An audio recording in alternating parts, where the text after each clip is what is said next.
Documento 149. A segunda campanha de pregação. A segunda viagem de pregação pública pela Galileia começou no domingo 3 de outubro do ano 28º depois de Cristo e continuou por quase 3 meses, terminando no dia 30 de dezembro. Participando desse esforço estiveram Jesus e os 12 apóstolos, assistidos pelo corpo de 117 evangelistas recém-recrutados, e por numerosas outras pessoas interessadas. Nessa viagem, eles visitaram Gadara, Ptolemais, Jáfia, Dabarita, Megido, Jezreel, Citópolis, Tariqueia, Hipos, Gamala, Betsaida Júlias e muitas outras cidades e aldeias. Nesse domingo pela manhã, antes da partida, André e Pedro pediram a Jesus para dar as atribuições definitivas aos novos evangelistas, mas o mestre eximiu-se de fazer isso, dizendo que não era atribuição sua fazer as coisas que os outros podiam executar aceitavelmente. Depois da devida deliberação, ficou decidido que Tiago Zebedeu administraria essas atribuições. Quando Tiago terminou as suas observações, Jesus disse aos evangelistas: "Ide fazer o trabalho segundo vos foi atribuído, e mais tarde, quando tiverdes mostrado que sois competentes e fiéis, eu vos darei a ordenação para pregardes o evangelho do reino." Nessa viagem, apenas Tiago e João foram junto com Jesus. Pedro e todos os outros apóstolos levaram consigo 12 evangelistas e mantiveram um contato estreito com eles, enquanto faziam o trabalho de pregação e de ensinamento. Tão logo os crentes ficavam prontos para entrar no reino, os apóstolos ministravam-lhes o batismo.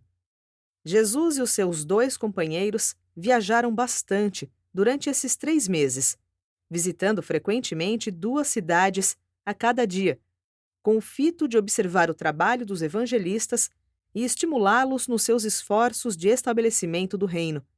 Essa segunda viagem de pregação foi principalmente um esforço para que esse corpo, de 117 evangelistas recém-preparados, pudesse adquirir experiência prática.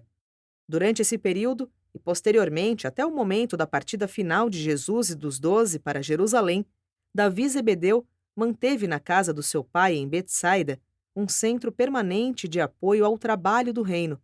Foi lá a sede central da obra de Jesus na terra e o centro de revezamento para o serviço de mensageiros mantidos por Davi, composto daqueles que faziam o trabalho em várias partes da Palestina e regiões adjacentes. Ele fez tudo isso por iniciativa própria, mas com a aprovação de André. Davi usou entre 40 e 50 mensageiros nesse serviço de informação da obra do reino, que rapidamente se expandia. Empregando bem o seu tempo, ele ganhava a vida parcialmente, passando uma parte do tempo no antigo trabalho de pesca. 1. O renome de Jesus. Na época em que foi desarmado o acampamento de Betsaida, o renome de Jesus, especialmente como curador, encontrava-se difundido em todas as partes da Palestina e por toda a Síria e países vizinhos. Durante semanas, depois de Jesus haver saído de Betsaida, os doentes ainda chegavam e, não encontrando o mestre, ao saberem por meio de Davi onde ele estava, saíam atrás dele. Nessa viagem, deliberadamente, Jesus não fez nenhum chamado milagre de cura. Contudo, às dezenas, os afligidos encontraram a restauração da sua saúde e da felicidade, mediante o poder reconstrutivo da fé intensa que os impelia a buscar a cura. Começou a surgir por volta da época dessa missão, continuando durante o restante da vida de Jesus na Terra, uma série especial e inexplicada de fenômenos de cura. No decorrer dessa viagem de 3 meses, mais de 100 homens, mulheres e crianças da Judéia, Idumeia, Galiléia, Síria, Tiro e Sidom, e vindos até de além do Jordão, foram beneficiados por essa cura inconsciente de Jesus e, ao retornarem para suas casas, aumentaram a celebridade de Jesus. E faziam isso não obstante a recomendação feita diretamente por Jesus ao beneficiário de não contar a ninguém sempre que ele observava um desses casos de cura espontânea. Nunca foi revelado com exatidão o que ocorreu nesses casos de cura espontânea e inconsciente. O Mestre nunca explicou aos seus apóstolos como essas curas foram efetuadas, a não ser dizendo meramente em várias ocasiões: Eu percebo que uma força saiu de mim. Numa ocasião, ele observou quando tocado por uma criança que se curava: Percebo que um pouco de vida exalou de mim. Na ausência da palavra direta do Mestre sobre a natureza desses casos de cura espontânea, seria presunçoso da nossa parte tentar explicar como foram realizadas. No entanto, nos será permitido registrar a nossa opinião sobre tais fenômenos de cura. Acreditamos que muitos desses milagres aparentes de cura, acontecidos ao longo da ministração terrena de Jesus, resultaram da coexistência das três seguintes influências, poderosas e fortes em conjunto. 1. A presença de uma forte fé, dominante e viva, no coração do ser humano que buscava persistentemente a cura, e junto, o fato de que essa cura estava sendo desejada pelos seus benefícios espirituais mais do que pela simples restauração física. 2. A existência concomitante com essa fé humana da grande simpatia e da grande compaixão do Filho Criador de Deus, encarnado e dominado por uma misericórdia que na verdade possuía, por meio da sua pessoa, poderes e prerrogativas criativas de cura ilimitados, quase e fora do tempo. 3. Junto com a fé da criatura e a vida do Criador, deveriam ser também notado que esse Deus-homem era a expressão personificada da vontade do Pai. Quando durante o contato entre a necessidade humana e o poder divino que vai ao encontro dessa necessidade, se a vontade do Pai não tiver sido diferente, esses dois tornam-se um, e a cura ocorre de modo inconsciente para o Jesus de natureza humana, mas a mesma é imediatamente reconhecida pela sua natureza divina. A explicação, então, para muitos desses casos de cura, deve ser encontrada em uma grande lei há muito conhecida nossa, a saber, aquilo que o Filho Criador deseja e que é da vontade do Pai Eterno, é. A nossa opinião, pois, é de que na presença pessoal de Jesus, algumas formas de profunda fé humana compelem, literal e verdadeiramente, a manifestação da cura em certas forças e personalidades criativas do universo, as quais estavam, na época, muito intimamente associadas ao Filho do Homem. Torna-se, portanto, um fato notório que Jesus proporcionava aos homens frequentemente curarem a si próprios, na presença dele, por meio da poderosa fé pessoal. Muitos outros buscaram a cura com propósitos puramente egoístas.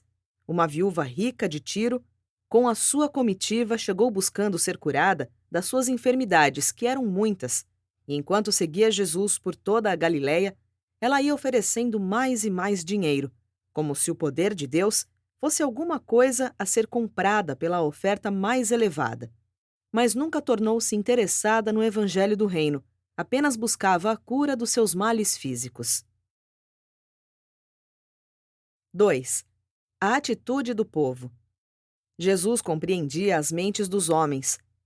Ele sabia o que estava no coração do homem e, caso seus ensinamentos tivessem sido mantidos como ele os apresentou, tendo como único comentário a interpretação inspirada oferecida pela sua vida terrena, todas as nações e religiões do mundo teriam mais do que depressa abraçado o Evangelho do Reino. Os esforços bem-intencionados dos primeiros seguidores de Jesus de restabelecer os seus ensinamentos, de modo a torná-los mais aceitáveis para certas nações, raças e religiões, apenas resultou em tornar tais ensinamentos menos aceitáveis para todas as outras nações, raças e religiões. Num esforço para fazer com que os ensinamentos de Jesus fossem notados mais favoravelmente por certos grupos da sua época, o apóstolo Paulo escreveu muitas cartas de instrução e de admoestação. Outros instrutores do Evangelho de Jesus fizeram também assim, mas nenhum deles imaginou que alguns desses escritos fossem ser reunidos, subsequentemente, por aqueles que iriam apresentá-los como incorporados aos ensinamentos de Jesus. E assim, ao mesmo tempo em que o chamado cristianismo contém mais do Evangelho do Mestre do que qualquer outra religião, ele também contém muita coisa que Jesus não ensinou. À parte a incorporação de diversos ensinamentos vindos dos mistérios persas e de muitos vindos da filosofia grega, ao cristianismo primitivo, dois grandes erros foram cometidos. 1. O esforço para ligar o evangelho diretamente à teologia judaica, como ilustrado pelas doutrinas cristãs da expiação. O ensinamento de que Jesus foi o Filho cujo sacrifício satisfaria a justiça severa do Pai e apaziguaria a ira divina. Esses ensinamentos originaram-se em um esforço louvável de tornar o evangelho do reino mais aceitável aos judeus descrentes. Embora esses esforços tenham falhado em conquistar os judeus, eles não fracassaram em confundir e alienar muitas almas honestas das gerações futuras. 2. O segundo grande engano dos primeiros seguidores do Mestre, e que todas as gerações posteriores persistiram em perpetuar, foi organizar os ensinamentos cristãos tão completamente sobre a pessoa de Jesus. Essa ênfase exagerada da personalidade de Jesus na teologia do cristianismo colaborou para obscurecer os seus ensinamentos, e tudo isso tornou cada vez mais difícil para os judeus, os maometanos, os hindus e outros religiosos orientais aceitarem os ensinamentos de Jesus. Não é da nossa intenção diminuir o lugar da pessoa de Jesus em uma religião que poderia levar o seu nome, mas não gostaríamos de possibilitar que essa consideração eclipsasse a sua vida inspirada nem que suplantasse a sua mensagem salvadora, a paternidade de Deus e a fraternidade entre os homens. Os instrutores da religião de Jesus deveriam tentar uma aproximação de outras religiões, mas por meio de um reconhecimento das verdades comuns, muitas das quais vieram direta ou indiretamente da mensagem de Jesus, e abstendo-se de colocar tanta ênfase nas diferenças. Naquela época em especial, conquanto o renome de Jesus repousasse principalmente na sua celebridade como curador, isso não quer dizer que devesse continuar assim. Com o passar do tempo, mais e mais ele era procurado para prestar uma ajuda espiritual, mas foram as curas físicas que exerceram o apelo mais direto e imediato para a gente comum. Jesus ia sendo cada vez mais procurado pelas vítimas da escravização moral e problemas mentais, e, invariavelmente, ele ensinava-lhes o caminho da libertação. Os pais buscavam o seu conselho sobre como administrar a educação dos filhos, e as mães buscavam ajuda para conduzir as filhas. Aqueles que estavam na escuridão vinham a Jesus, e ele revelava-lhes a luz da vida. O seu ouvido estava sempre aberto aos sofrimentos da humanidade, e ele sempre ajudou aqueles que buscaram a sua ministração. Quando o próprio Criador estava encarnado na terra, à semelhança da carne mortal, era inevitável que algumas coisas extraordinárias acontecessem. No entanto, nunca deveis abordar Jesus através dessas ocorrências chamadas milagrosas. Aprendei a abordar e a entender o milagre através de Jesus, mas não cometais o erro de tentar compreender Jesus através do milagre. E essa advertência é justificada não obstante Jesus de Nazaré ser o único fundador de uma religião a realizar atos supramateriais na terra. O mais surpreendente e mais revolucionário aspecto da missão de Micael na terra foi a sua atitude para com as mulheres.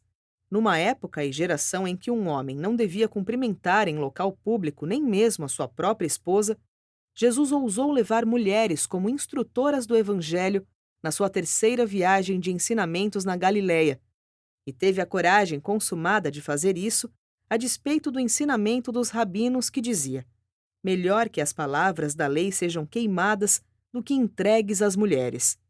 Numa geração apenas, Jesus retirou as mulheres do esquecimento desrespeitoso e liberou-as da lida escravizadora dos tempos.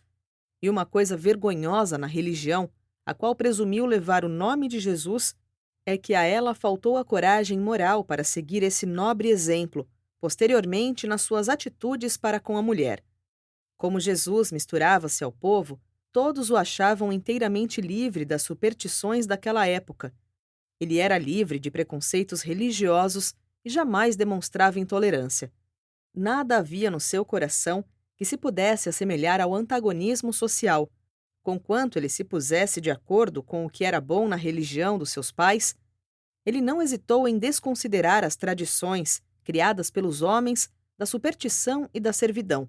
Ele ousou ensinar que as catástrofes da natureza, os acidentes do tempo e outros acontecimentos calamitosos não são visitações do julgamento divino, nem misteriosas dispensações da providência.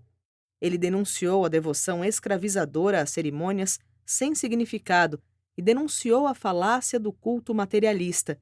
Proclamou arrojadamente a liberdade espiritual do homem e ousou ensinar que os mortais da carne são factual e verdadeiramente filhos do Deus vivo. Jesus transcendeu a todos os ensinamentos dos seus antepassados quando corajosamente substituiu a exigência de lavar as mãos, concebendo como marca da verdadeira religião a limpeza do coração. Ele colocou a realidade no lugar da tradição e varreu todas as pretensões de vaidade e hipocrisia. E ainda, este destemido homem de Deus não deu abertura para a crítica destrutiva, nem manifestou desconsideração para com os usos religiosos, sociais, econômicos e políticos da sua época. Não foi um militante revolucionário, foi um evolucionista progressivo. Jesus só se lançava à destruição daquilo que já é, quando, simultaneamente, oferecia aos seus semelhantes a coisa superior que deve ser. Jesus conseguia a obediência dos seus seguidores sem exigi-la. Apenas 3 dos homens que receberam seu chamamento pessoal recusaram a aceitar o convite para o discipulado. Ele exercia uma força de atração especial sobre os homens, sem ser ditatorial. Merecia essa confiança e nenhum homem jamais se ressentiu de receber um comando seu. Assumia a autoridade absoluta sobre os seus discípulos, sem que ninguém jamais opusesse objeção a isso. Permitia que os seus seguidores o chamassem de mestre. O mestre era admirado por todos que o conheciam, exceto aqueles que alimentavam os preconceitos religiosos arraigados ou aqueles que julgavam enxergar perigos políticos nos seus ensinamentos.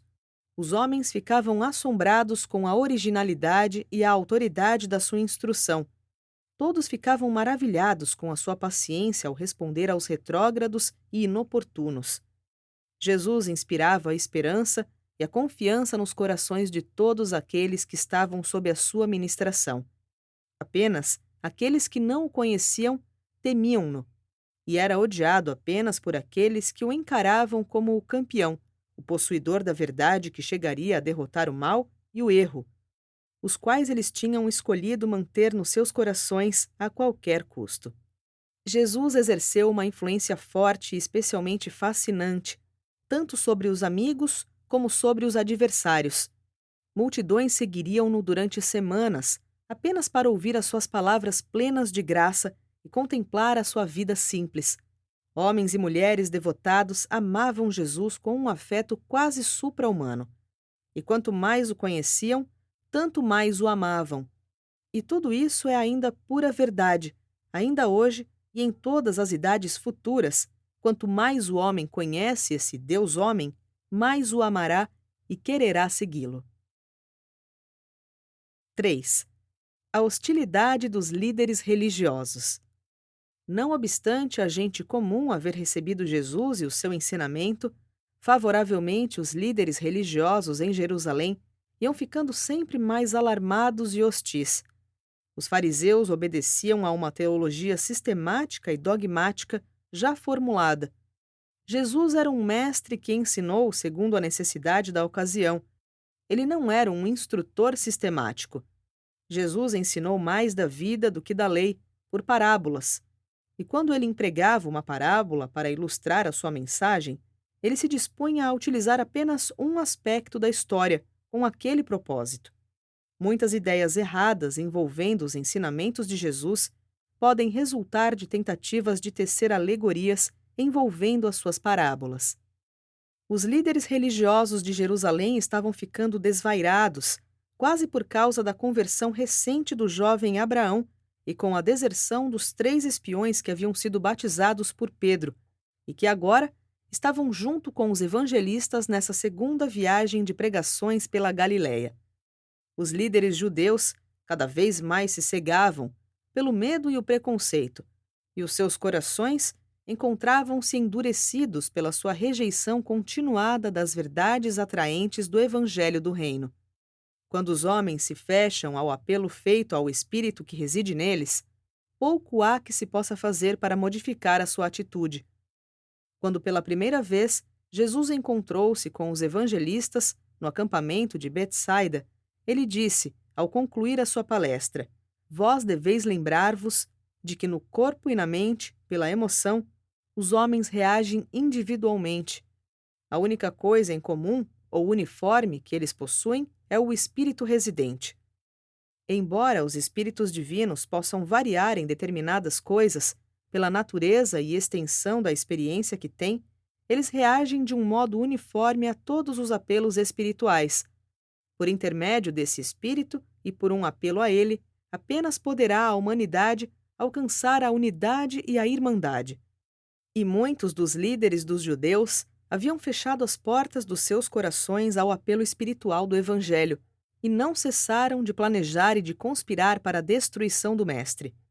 Eles estavam convencidos de que Jesus deveria ser detido, condenado e executado, como um transgressor religioso, um violador dos ensinamentos fundamentais da lei sagrada judaica.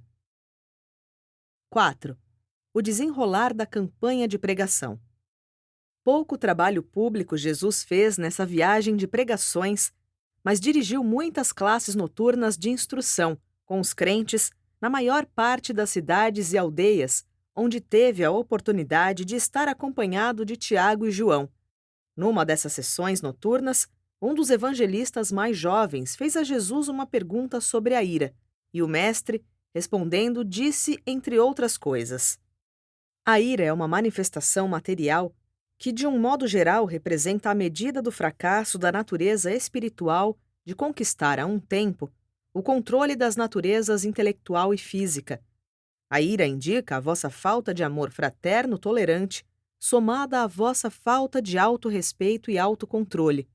A ira exaure a saúde, degrada a mente e limita a atuação do espírito que instrui a alma do homem. Não lestes nas Escrituras que a raiva mata o homem tolo e que o homem dilacera-se na própria cólera? Que aquele que tem a raiva lenta é de grande compreensão, ao que aquele que se irrita rapidamente exalta a loucura? Vós todos sabeis como uma resposta suave afasta a cólera, e como palavras pesadas estimulam a raiva. A prudência protela a cólera, enquanto aquele que não tem controle algum sobre o seu próprio ego é como uma cidade sem defesa e sem muros. A ira é cruel e a raiva é ultrajante. Os homens irados põem fogo na discussão, enquanto os furiosos multiplicam as suas transgressões. Não sejais apressados em espírito, pois a ira repousa no seio dos tolos. Antes de terminar, Jesus ainda disse: Deixa o teu coração ser dominado pelo amor, para que o teu espírito guia tenha pouco trabalho em libertar-te da tendência de dar vazão àquelas explosões de fúria animal que são incompatíveis com a posição de filiação divina. Nessa mesma ocasião, o mestre falou ao grupo sobre quão desejável é ter um caráter bem equilibrado. Reconheceu que é necessário, à maioria dos homens, devotar-se à maestria de alguma vocação, mas deplorava toda a tendência à superespecialização que torna a mente pouco aberta e circunscrita às atividades do ganhar a vida. Chamou a atenção para o fato de que qualquer virtude, se levada ao extremo, pode transformar-se em um vício. Jesus sempre aconselhava a temperança e ensinava uma coerência, o ajustamento equilibrado aos problemas da vida. Destacou que um excesso de compaixão e de piedade pode degenerar-se em uma instabilidade emocional séria, que o entusiasmo pode conduzir ao fanatismo. Discorreu sobre um dos antigos colaboradores deles, a quem a própria imaginação tinha levado a empreendimentos visionários e impraticáveis. Ao mesmo tempo, preveniu a todos contra os perigos do embotamento na mediocridade superconservadora. E então Jesus discursou sobre os perigos da coragem e da fé, e como estas, algumas vezes, levam almas pouco prudentes até a temeridade e a presunção, e também mostrou como a prudência e a discrição, quando levadas até longe demais, chegam até à covardia e ao fracasso. Exortou os seus ouvintes a um esforço pela originalidade, evitando ao mesmo tempo toda a tendência à excentricidade. Ele defendeu a compaixão sem sentimentalismo, a piedade sem santimônia, e ensinou uma reverência liberta de temores e de superstição. Não era tanto o que Jesus ensinava sobre o caráter equilibrado, que impressionava aqueles que se ligaram a ele, era mais o fato de a sua própria vida ser um exemplo bastante eloquente do seu ensinamento. Ele viveu em meio a uma tensão extenuante e em meio ao tumulto, mas nunca se deixou inquietar. Os seus inimigos armavam ciladas contínuas para ele, mas nunca se deixou apanhar. Os sábios e os instruídos tentaram fazê-lo tropeçar, mas ele não caiu.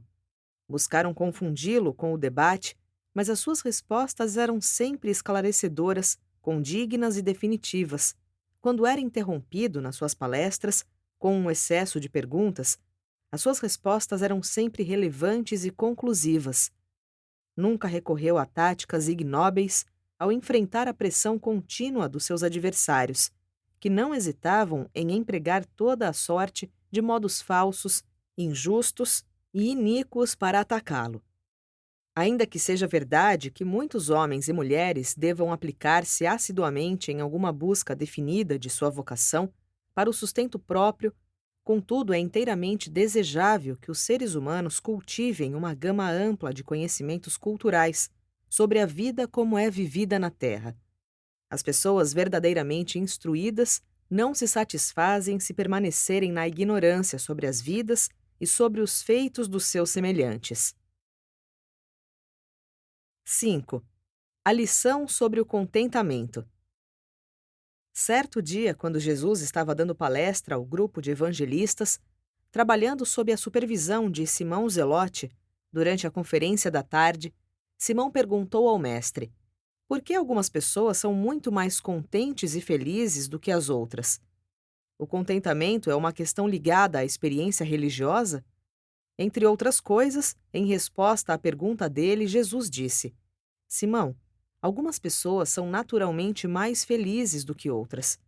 E tudo depende muito, bastante mesmo, da disposição do homem de ser conduzido e dirigido pelo Espírito do Pai residente dentro dele. Acaso não lestes nas Escrituras as palavras do homem sábio? O espírito do homem é a luz da vela do Senhor, perscrutando todas as partes internas? E também, o que esses mortais guiados pelo Espírito dizem? Os desígnios caíram dentro de mim em lugares convenientes. Sim, eu herdei uma boa coisa. O pouco que um homem reto tenha é melhor do que as riquezas de muitos homens maus, pois um bom homem tirará a satisfação de dentro de si. Um coração feliz faz uma fisionomia alegre e é uma festa contínua. Melhor é ter só um pouco, fazendo reverência ao Senhor, do que ter um grande tesouro e complicações junto a Deus. Mais vale uma refeição de legumes e amor do que um boi gordo e com ele o ódio. Melhor é o pouco com justiça do que grandes rendimentos sem retidão. Um coração contente causa o bem, tanto quanto um medicamento. Melhor é o pouco cheio de serenidade do que a superabundância repleta de tristeza e vexação de espírito. Grande parte da tristeza do homem advém do desapontamento com suas ambições e orgulho ferido. Embora os homens tenham, em relação a si mesmos, o dever de fazer o melhor nas suas vidas na terra, eles deveriam, assim, havendo-se empenhado sinceramente e com contentamento, aceitar o que lhes cabe e voltar à pureza de tirar o melhor daquilo que lhes caiu nas mãos. São excessivos os problemas dos homens, cuja origem é solo do temor natural dentro dos seus próprios corações. O homem do mal foge, mesmo quando ninguém o persegue. O perverso é como o mar revolto. Não pode descansar, mas suas águas lançam lama e sujeira. Não há paz, declara Deus, para os malvados. Não busqueis então a paz falsa e a alegria transitória, mas antes buscai a certeza da fé e as seguranças da filiação divina, que trazem serenidade, contentamento e júbilo supremo para o espírito. Jesus dificilmente considerava este mundo um vale de lágrimas. Ele o via mais como o vale da edificação das almas, a esfera do nascimento dos espíritos eternos e mortais, de ascensão ao paraíso. 6. O temor ao Senhor. Foi em Gamala, durante uma palestra noturna, que Filipe disse a Jesus: Mestre, por que as Escrituras nos instruem a temer o Senhor, enquanto tu gostarias que nós olhássemos para o Pai do céu sem medo? Como harmonizar esses ensinamentos? E Jesus respondeu a Filipe, dizendo: Meus filhos, não me surpreendo ao me fazerdes tais perguntas. No começo foi apenas por meio do medo que o homem pôde aprender a reverenciar, mas eu vim para revelar o amor do Pai, e de um modo tal que possais sentir-vos voltados para a adoração do Eterno, em vista da atração exercida pelo reconhecimento afetuoso de um filho e da reciprocidade do amor profundo e perfeito do Pai. Eu gostaria de libertar-vos da servidão que compele, num medo escravizador, ao serviço enfadonho de um Deus-Rei ciumento e irado, e gostaria de instruir-vos para um relacionamento pai-filho entre Deus e o homem, de modo a poderdes ser conduzidos com júbilo à adoração sublime e superna de um Deus Pai de amor, justiça e misericórdia. O temor ao Senhor tem tido diferentes significados nas sucessivas eras, vindo do medo, passando pela angústia e o pavor, até a admiração e a reverência. E atualmente, da reverência, eu vos conduziria por intermédio do reconhecimento, na compreensão e a apreciação grata ao amor. Quando o homem apenas reconhece as obras de Deus, ele é levado a temer o Supremo, mas se o homem começa a compreender e experimentar a personalidade e o caráter do Deus vivo, ele é induzido a amar cada vez mais ao Pai bom e perfeito, universal e eterno. E é exatamente tal mudança na relação do homem com Deus que constitui a missão do Filho do Homem sobre a terra. O filho inteligente livra-se do medo de não receber as boas dádivas da mão desse Pai, mas havendo já recebido em abundância as boas coisas conferidas pelos ditames do afeto do Pai pelos filhos e filhas, esses filhos muito amados são levados a amar seu Pai, em reconhecimento, gratidão e correspondência ao benefício generoso. A bondade de Deus conduz ao arrependimento. A beneficência de Deus conduz ao serviço. A misericórdia de Deus conduz à salvação, enquanto o amor de Deus conduz à adoração espontânea e inteligente de todo o coração. Os vossos antepassados temiam a Deus por ele ser poderoso e misterioso. Vós ireis adorá-lo, porque ele é grandioso em amor, abundante em misericórdia e glorioso na verdade. O poder de Deus engendra o medo no coração do homem, mas a nobreza e a retidão da sua personalidade leva à reverência, ao amor e à adoração voluntária. Um filho afetuoso e respeitoso não teme, nem receia, mesmo a um pai poderoso e nobre. Eu vim ao mundo para colocar o amor no lugar do medo, o júbilo no lugar da tristeza, a confiança no lugar do receio, o serviço amoroso e a adoração agradecida no lugar da servidão escrava e da cerimônia sem sentido. Todavia, para aqueles que estão nas trevas, é ainda verdade que o temor do Senhor é o começo da sabedoria. Mas quando a luz tiver chegado mais claramente, os filhos de Deus serão levados a louvar o infinito pelo que ele é, mais do que a temê-lo, pelo que ele faz. Quando os filhos são jovens e despreocupados, eles devem necessariamente ser advertidos a honrar os pais.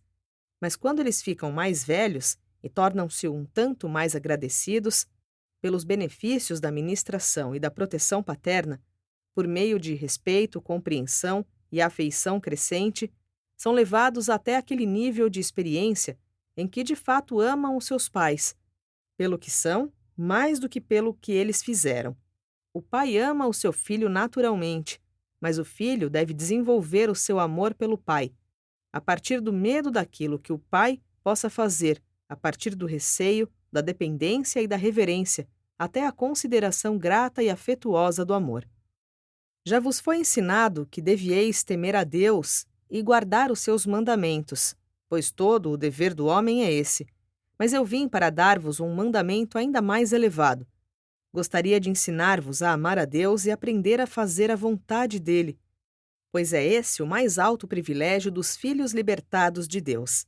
Aos vossos pais foi ensinado temer a Deus, o Rei Todo-Poderoso. Eu vos ensino a amar a Deus, o Pai Todo-Misericordioso. No reino do céu, que eu vim proclamar, não há um rei poderoso no alto. Este reino é uma família divina. O centro e a cabeça, universalmente reconhecidos e adorados, incondicionalmente, dessa vasta irmandade de seres inteligentes, é o meu Pai e o vosso Pai. Eu sou o seu filho, e vós também sois filhos dele. E, portanto, é eternamente verdadeiro que todos somos irmãos no domínio celeste. E isso é ainda mais verdadeiro, já que nós nos tornamos irmãos na carne nesta vida terrena. Cessai, pois, de temer a Deus como a um rei, ou de servir a ele como a um senhor. Aprendei a reverenciá-lo como o Criador. Honrai-o por ser o Pai do vosso jovem espírito. Amai-o como um defensor misericordioso. E, enfim, adorai-o como o Pai infinitamente sábio da vossa realização espiritual mais amadurecida e grata. Dos vossos conceitos errados sobre o Pai no céu, vêm as ideias falsas sobre a humildade, e grande parte da vossa hipocrisia brota disso.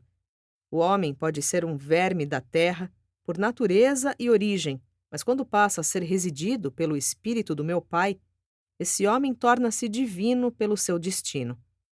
O Espírito outorgado do meu Pai certamente retornará para a sua fonte divina e para o seu nível de origem no universo, e a alma humana do homem mortal que se tornou o filho renascido desse Espírito residente certamente ascenderá com o Espírito divino à própria presença do Pai eterno.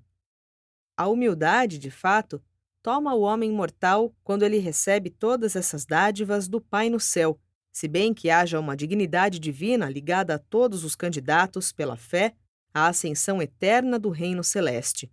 As práticas servis e desprovidas de sentido, com uma humildade falsa e ostentosa, são incompatíveis com a apreciação da fonte da vossa salvação e o reconhecimento do destino das vossas almas nascidas do Espírito. No fundo dos vossos corações é que a humildade diante de Deus é totalmente apropriada. A modéstia da mansidão diante dos homens é elogiável, mas a hipocrisia da humildade falsa, ou autoconsciente, e que clama por atenção, é infantil e indigna dos filhos esclarecidos do reino. Fazei bem em serdes brandos perante Deus e autocontrolados diante dos homens, mas deixais a vossa humildade ter origem espiritual, e não que seja uma exibição ilusória do sentimento autoconsciente de superioridade. O profeta falou de modo ponderado quando disse: anda humildemente com Deus, pois quando o Pai do céu seja infinito e eterno, ele também reside com aquele que tem a mente contrita e o espírito humilde. O meu Pai desdenha o orgulho, repugna a hipocrisia e abomina a iniquidade, e é para enfatizar o valor da sinceridade e da confiança perfeita no amparo amoroso e no guiamento fiel do Pai Celeste que frequentemente me refiro à criança pequenina, para ilustrar a atitude da mente e a resposta do espírito, que tão essenciais se fazem para o ingresso do homem mortal nas realidades espirituais do reino do céu. O profeta Jeremias descreveu bem a muitos mortais quando ele disse: estais perto de Deus na vossa boca, mas estais longe dele no coração. E também não lestes aquele aviso medonho do profeta que disse: os sacerdotes daqui ensinam por um salário, e os profetas daqui predizem por dinheiro. Ao mesmo tempo, eles professam piedade e proclamam que o Senhor está com eles. Não fostes bem prevenidos contra aqueles que pregam a paz aos seus semelhantes, com injúria nos corações, aqueles que elogiam com os lábios, enquanto o coração é dado ao jogo duplo? De todas as tristezas de um homem que confia, nenhuma é tão terrível quanto ser ofendido na casa de um amigo de confiança. 7. Retornando a Betsaida. André, em consulta com Simão Pedro e com a aprovação de Jesus, instruiu a Davi, em Betsaida, para despachar mensageiros até os vários grupos de pregação, com instruções para que terminem a viagem e retornem para Betsaida, em algum momento da quinta-feira 30 de dezembro. Na hora do almoço, naquele dia chuvoso, todo o grupo apostólico e os evangelistas que estiveram pregando haviam chegado à casa de Zebedeu. O grupo permaneceu junto durante o dia de sábado, ficando acomodado nas casas de Betsaida e nas redondezas de Cafarnaum, depois do que a todos foi concedido um recesso de 2 semanas para que fossem às suas casas ver as famílias, visitar os amigos ou ir pescar.